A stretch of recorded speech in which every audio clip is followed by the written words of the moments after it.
The captain marched his troops towards Lord Ragnort's palace at a slow speed. The palace was big, but not too pretty. It was a bluish-gray, and it was just a big square building with an overhanging roof. The captain would see some of Ironar's forces guarding the door, and knew that there were likely more in the palace and on the roof. The captain decided that they were very close now to the palace. "Charge!" he yelled. As the two sides met, no one noticed Zarkhator's fighter and his pursuers joined the fight. Zarkhator, noticing his trackers were distracted by looking at the battle below, and did a U-turn, blasting the two ships into flame. Then he clipped a fighter on the side, which turned on, collided with the Ironar ship, and both blew up. Tigred also sped towards the ground and began to fire at the unprotected Groks. 5 had fallen to the laser before they returned fire. Tigred then retreated and landed to the roof. The remaining fighters turned to follow him. The captain fired at the retreating Groks and managed to slay his target before it reached the door. He then saw that an enemy all had retreated, and the land forces inside the palace, and the fighters on the roof. He turned as Zarkhator's ship landed on the ground. The captain yelped as he saw his emperor Zarkhator had grown again, and having a little beak-like mouth and another part of his arms, big raptor-like feet, horns on his back. Zarkhator grabbed his captain by the arms, twisting it cruelly. "Well, what have you achieved?" The captain answered through his crying eyes. "Sir, we have an empty bottled up inside the palace. Soon you will have to have Lord Ragnort at your mercy." Zarkhator twisted the arm even more. "No, you stupid fool. Didn't you see those fighters? Ragnort can easily escape in one. Call for the dropships. We're retreating." As the captain had nursed his arm, he hobbled away to obey his orders. At the outskirts of the city, the Rocks, positioned to stop reinforcements, were having a barbecue. They were about to eat when the Groks on watch yelled, "The Iron reinforcements are coming." The Groks left in command and asked, "How many?" 400. They'll wipe us out." Another Groks came forward and said, "A message from the Emperor. He wants to retreat and is ordering us to head to his position." The Grok's head hollered, "You heard him. We're packing up. Stir your stumps or I'll report you." Tigred then stared at the window and watched the Groks. They didn't seem that like they would attack, but he knew he must be sure. Eventually he had turned away and speaking to Ragnort, and they said, "They're waiting for something." Ragnort nodded. "But it's not reinforcements. That's all the Groks that landed. My scouts reported." "I believe they're waiting for transports to retreat." "Well, we can't have that. Let's show them who's boss, eh?" The captain but saluted to Zarkhator. "Sire, the transports have arrived." "Good," said Zarkhator. "Get them all men on board. We must leave all in haste." "But sire, they said that they are the Ironar hard on their heels." They then heard yells coming from the palace. Zarkhator immediately took charge, ordering, "Get to the dropships. The rest of you hold them off. They're attacking from both sides, so watch your back." Turning to his captain, he growled, "Give me your best weapon. Now." The captain reluctantly handed his master a red energy blade, a really expensive but powerful weapon, which the officer had managed to find on a recent conquest.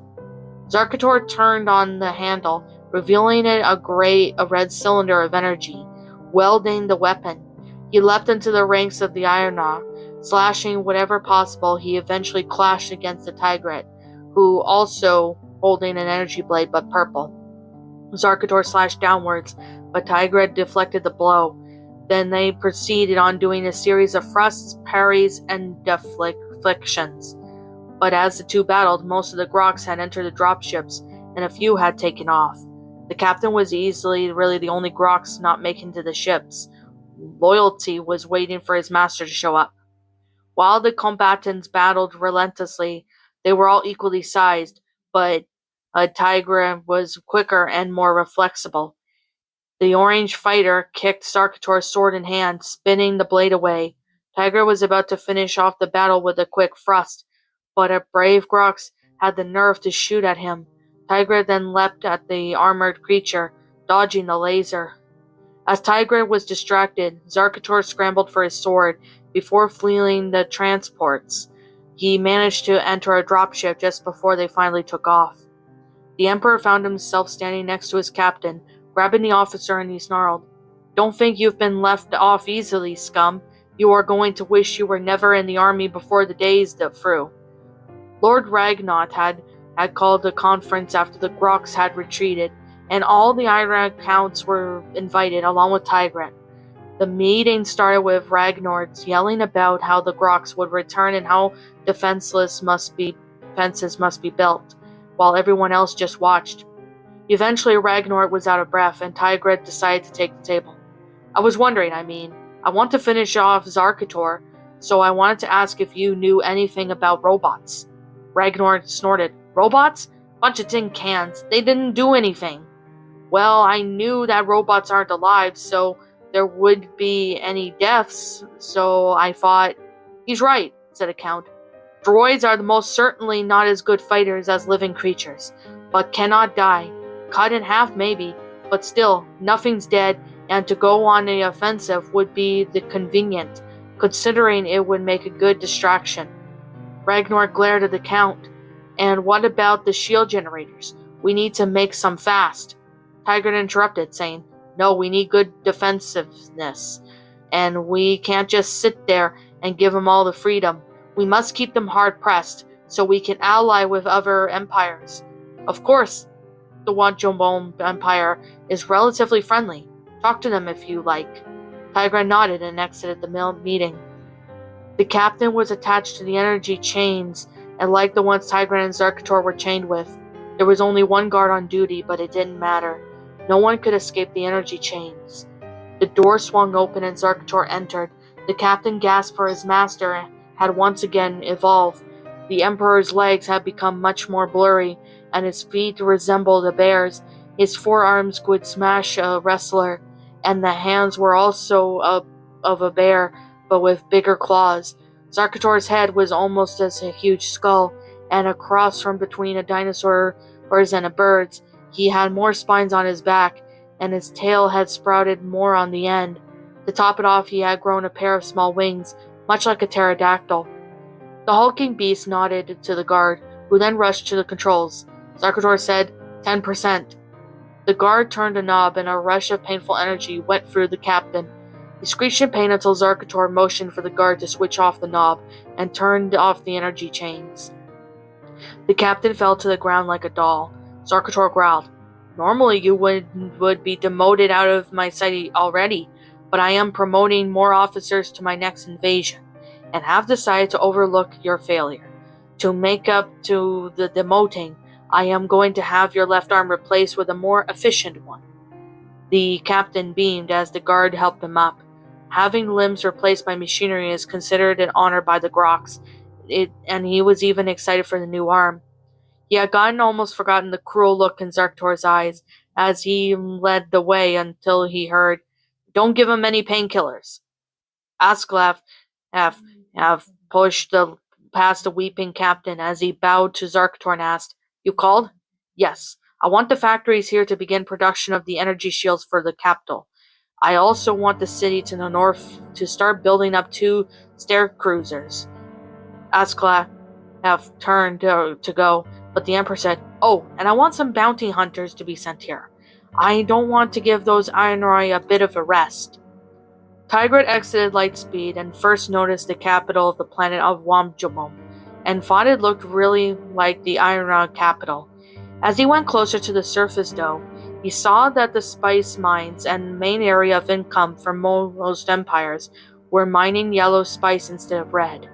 Then a hologram of Wajomon officer switched on, and the Wajomon looked like Tigrid. Part of that he had 4 arms and looked stronger too. The Wajomon growled, "Hey, no authorized personnel.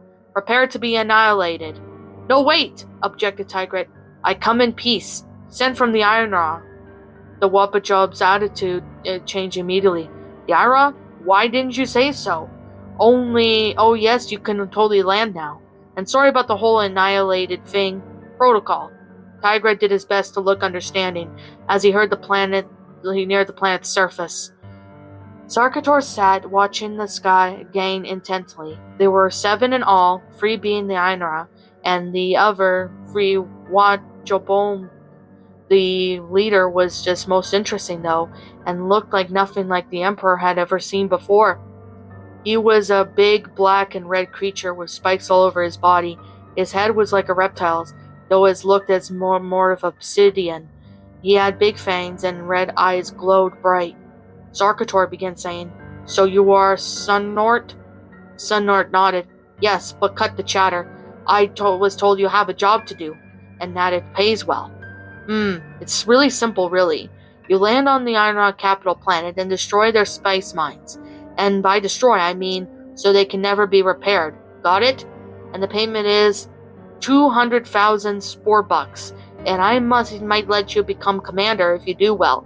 And I notice that your gain is a little small, so I'm lending you a few elite rocks. Consider it done, boss.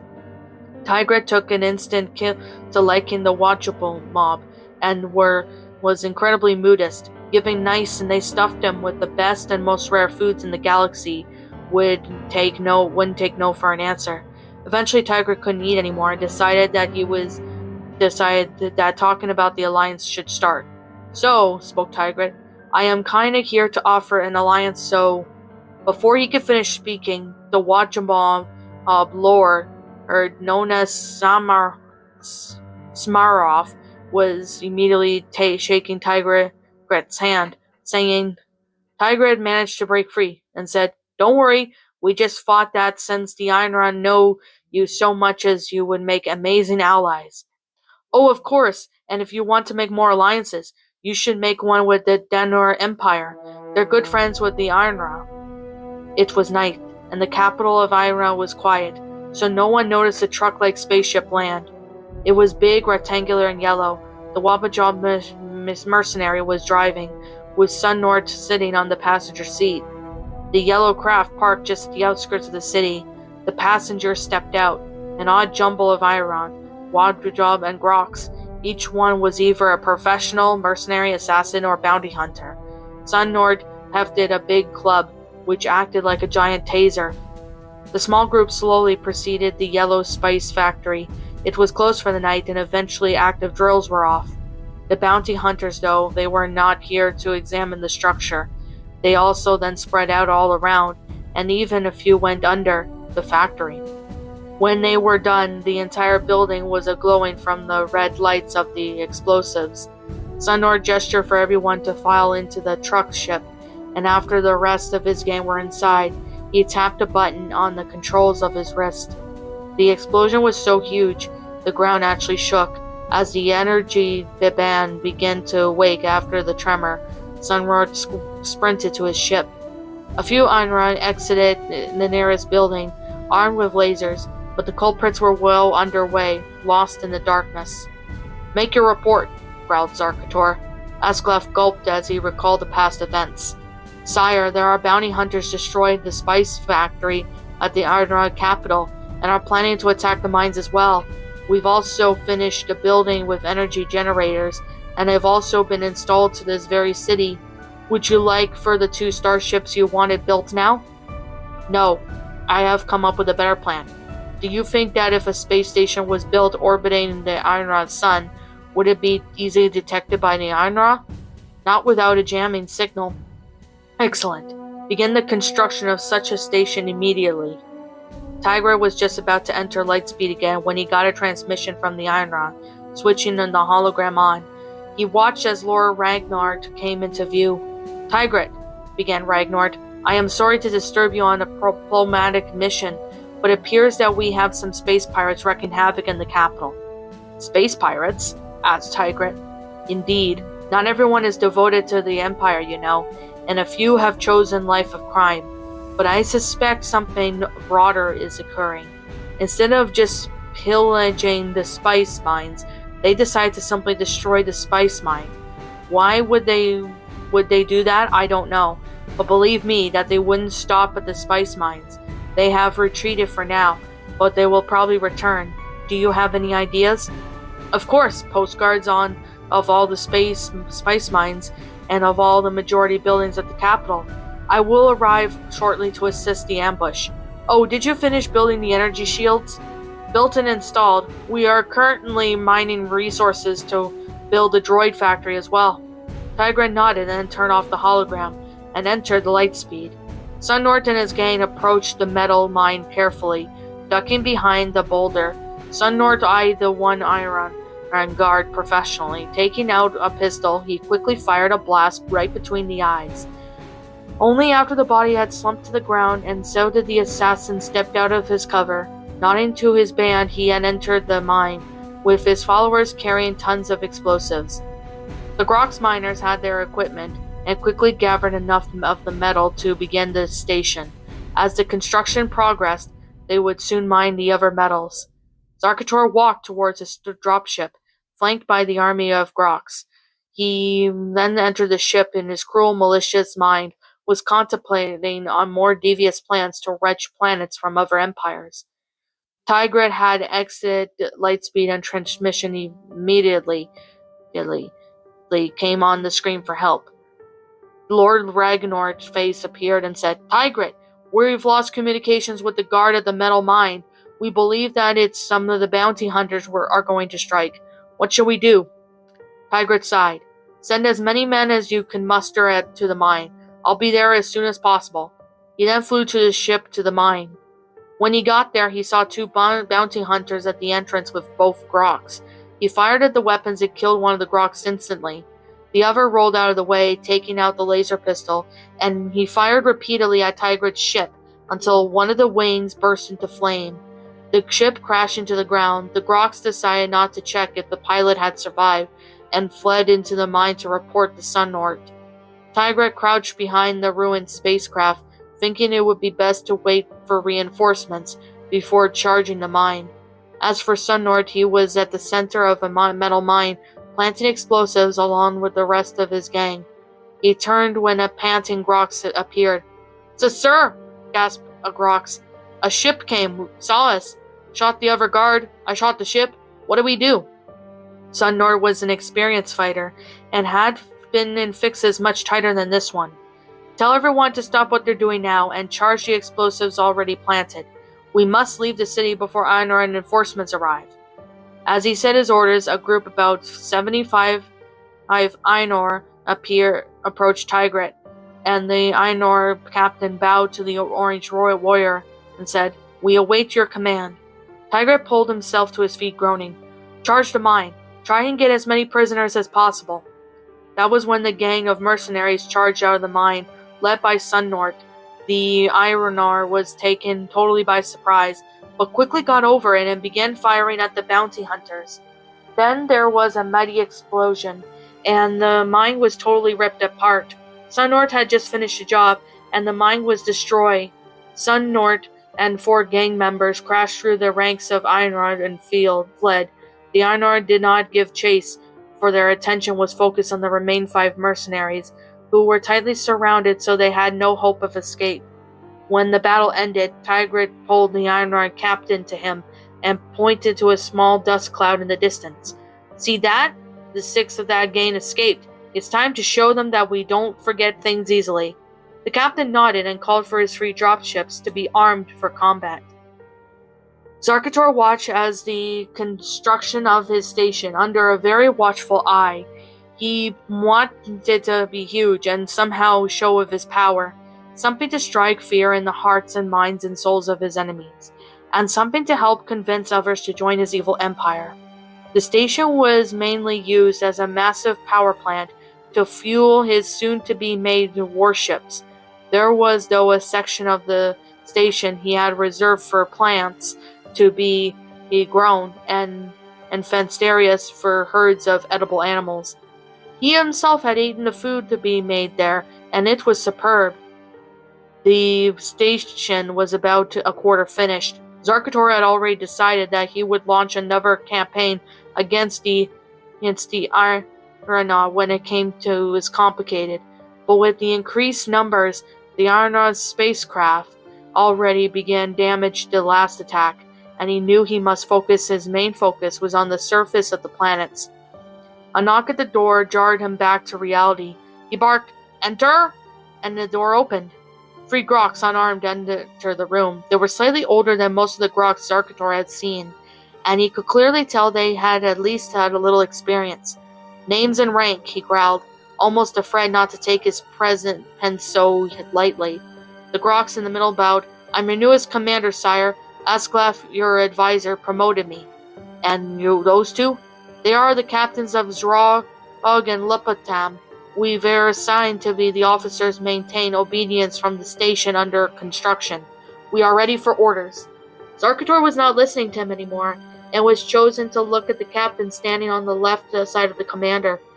"You," snarled the Grok's Emperor, "Captain Zorg, you are serving me under the first attack against the Iron Empire, aren't you?" Zrog, who was shaking his fear, mumbled, "Yes, sire." "Well, my friend, I hope you don't make another mistake here, or another limb might just be replaced." Zorg remembered when Zarkhator had ordered one of his limbs to be removed and switched to a robotic one.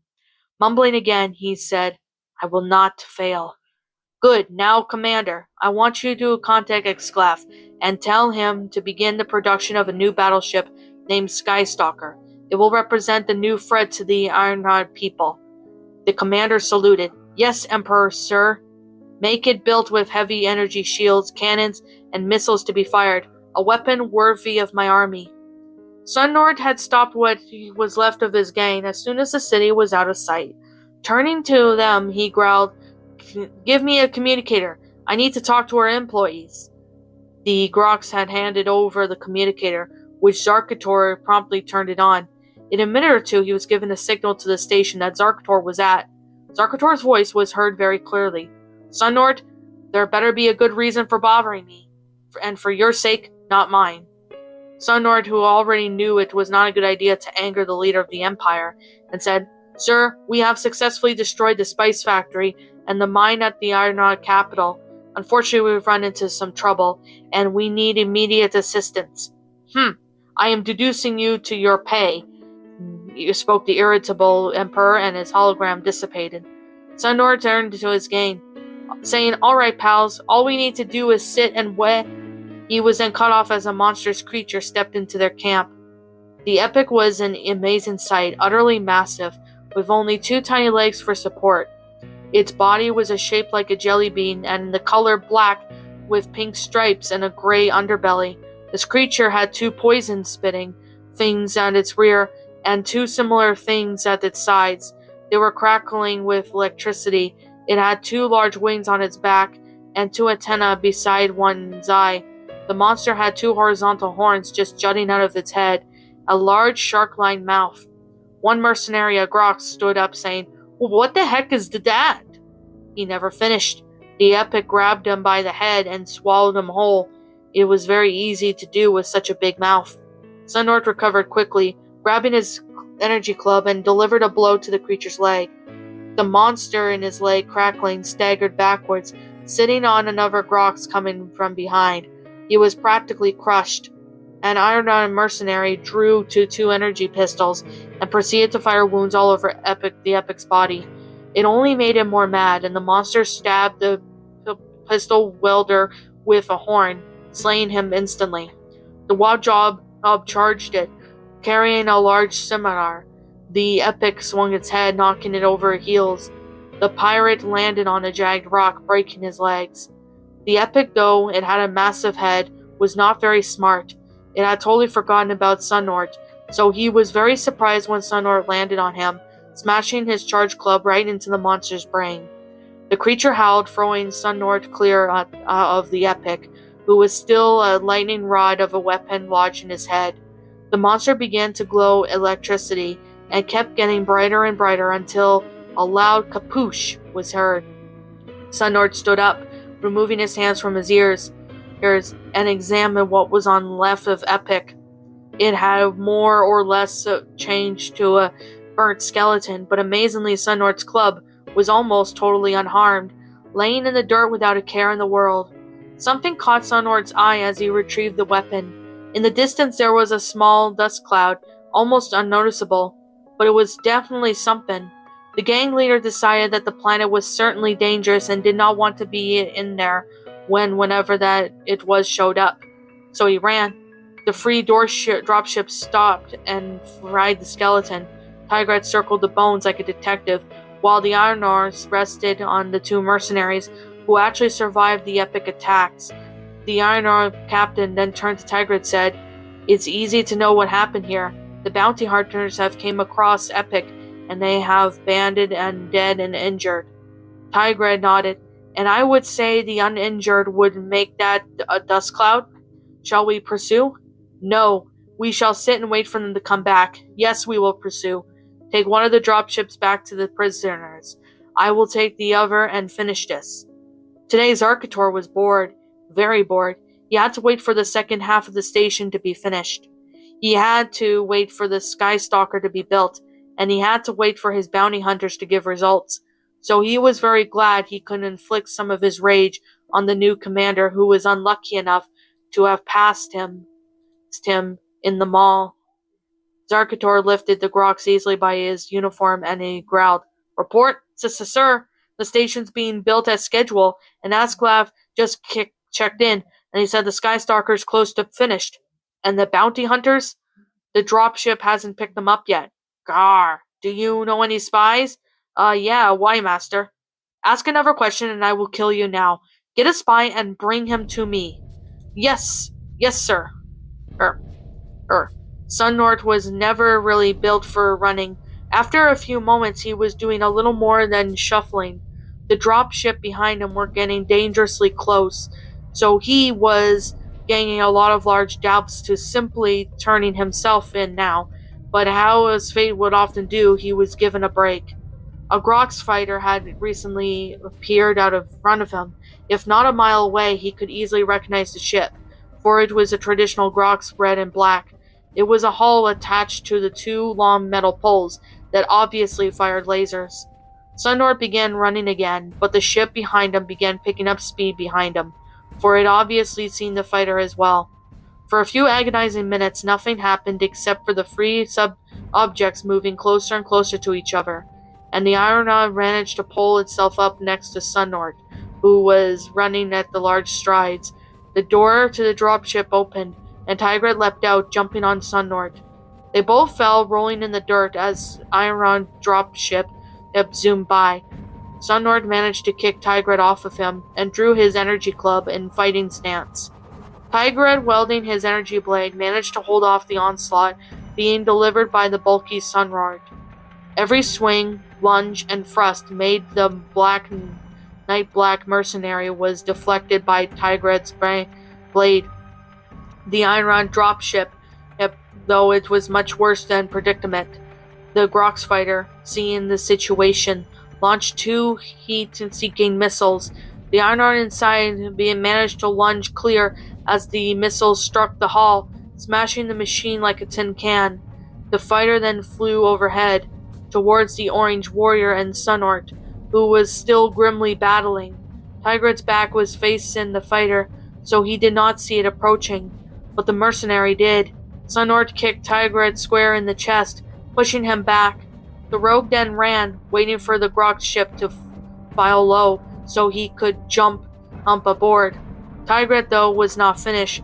Picking himself up, he would put on a burst of speed, merely inches away from Sunnort's spiky back, straight at right as the Sunnort leapt, grabbing a hold of a rung on the Grox fighter. With one hand, Tigret swung his blade, cutting through the Sunnort's other club in welding hand. The fighter took off with the bounty hunter howling in pain and rage until it vanished in the distance. In the Ikara planet was appeared to be one of those planets with the Iron Ore control system, the only planet in that system not to have a moon. It originally was controlled by the Iron, but it was a desert place, close to the system's sun, so that the Iron would be inhabited. There was so hot that they had moved minimal as possible, and loafed around whenever they could, so they always tried to stay indoors, where the air conditioning was, and paid absolutely no attention to the wildlife outside their cities. One animal that lived in the deserts was an Alashka, which had evolved into a tribal sentence. Since the Ironod totally ignored them, they were normally gray and orange, humanoid, but they sprouted long silver spikes out of their sleek back.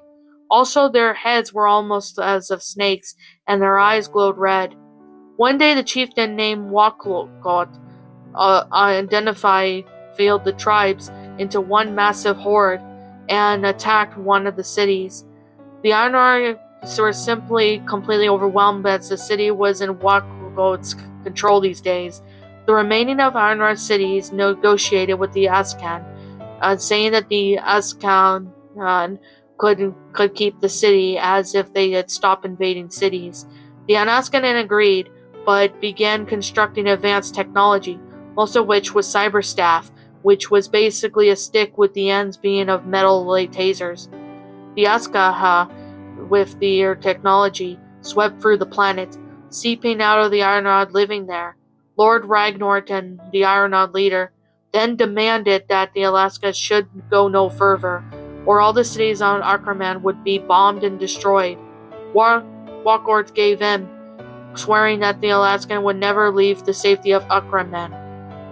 So then the Askanen, led by the Walkort, governed Tigram in the planet of 10 cities, the capital twice the size of the other cities, for it was the first city to be claimed by the Alaskan.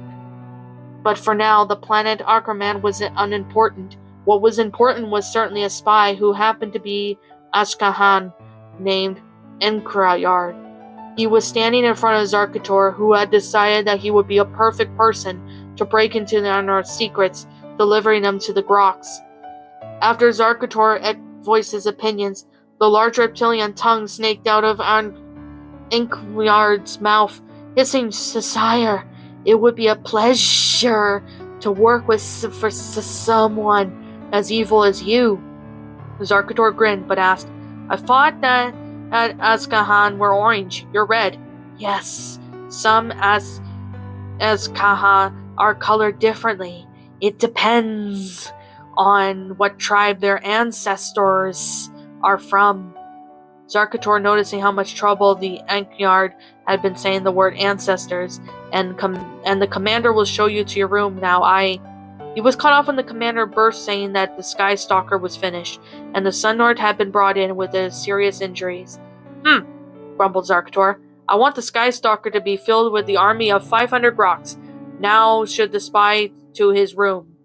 Zarkhator pushed past the Groks commander and went to the infirmary. When he got there, he found Sun Lord laying in bed, with a medical droid covering nearby. "Sir," rattled the droid, "I have been ordered not to operate until you are giving me the order." Zarkhator glanced at Sun Lord, who had passed out on the pain. "Misplaced your club, he asked, more to himself. Turning to the droid, he asked, "Is there any way that you could rebuild his arm?" "Of course, I was beginning to do that." "Yes, rebuild, as in build him a new hand? A robotic one?" "Yes, and I would like it to be able to shoot lasers out of his palm. Can you do that?" "Yes." "Carry on." "Yes." Tigret then stood in front of 7 bounty hunters that had been captured by Einrad forces. The mercenaries did not look afraid, but sat stoic silence. After what seemed like hours, Tigret had spoke. "Do any of you guys want to answer my questions?" The prisoners remained quiet, and they knew that if they talked, the Groks would hear about it, and they thought the Groks, was being powerful empire they would eventually take over Einran and hand out the retribution to anybody who revealed anything. Tigret tried to bribe them. First one to talk gets freedom, a ship, and a safe passage to leave. On one or two of the captives squirmed a little, but said nothing. Tigret sighed. "Very well, I didn't want to do this. You will each be locked in separate cells, but I will still let anyone who speaks free. Then, the rest of you will rot in this pit forever." The Arnar guards then led the mercenaries away, but they were now thoroughly frightened. As for the rule, bounty hunters don't trust anyone, especially other bounty hunters. The pressure was for them on. Zarkhator had to admit that he liked the Star Stalker, and it was traditional reds and blacks, shaped like a long triangle. The bridge was placed on top of a large solid block.